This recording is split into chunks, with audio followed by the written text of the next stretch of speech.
As a child growing up in the quaint, leafy outskirts of a bustling Midwestern town, Louis Prevost always found his little brother, Robert, to be cut from a different cloth. In a neighborhood filled with energetic youngsters who spent their afternoons immersed in play, riding bikes, chasing each other in parks, and concocting elaborate backyard adventures, Robert stood apart in the most curious way. While others built forts or played cowboys and astronauts, Robert, earnest, serene, and unshakably focused, preferred to play priest. And not just play in passing. He would transform household spaces into makeshift sanctuaries with solemn rituals and ceremonial flair that went far beyond innocent pretend. Louis, amused but ever supportive, recalls those early days with a mixture of affection and wonder. The ironing board draped meticulously with a white bedsheet became an altar.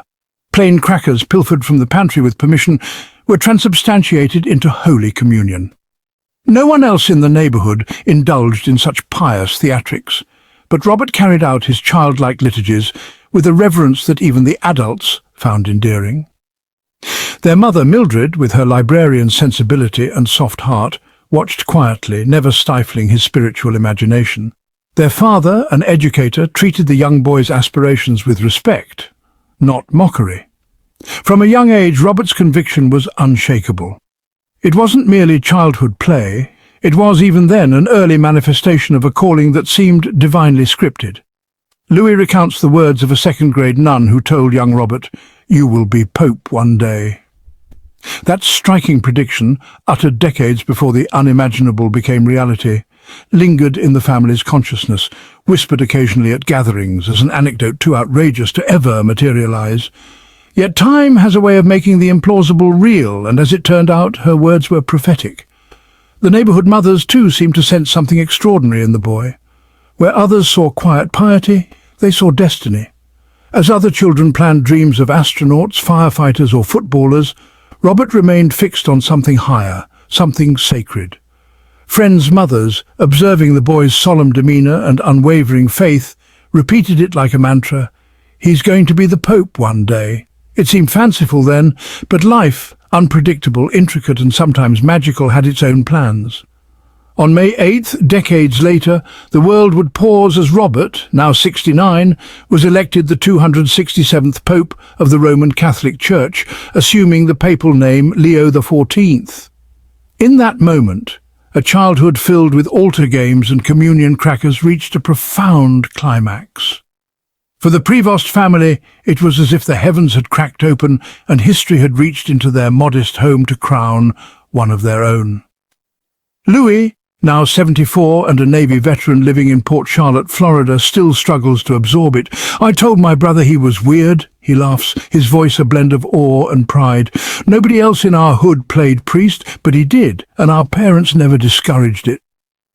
Even now, days after the historic moment, the weight of it has yet to settle. It's mind-boggling. Our family life has changed forever.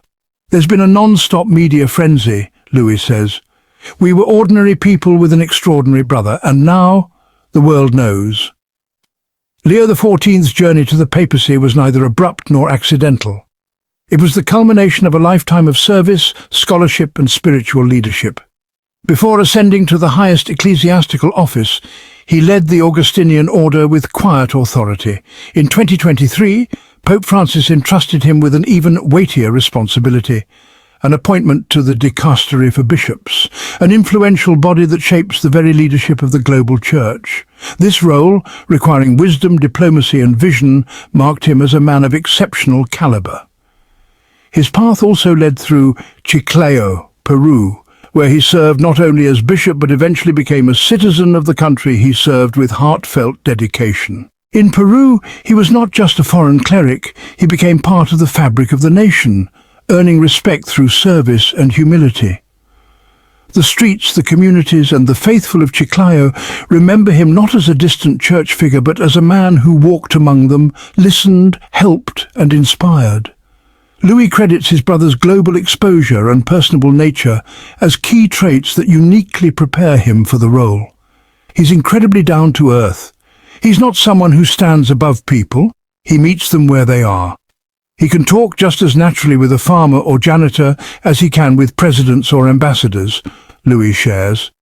That remarkable ability to engage with individuals from all walks of life, to transcend social and political divides, is what sets Leo XIV apart. He has the rare gift of diplomacy and unity, Louis continues.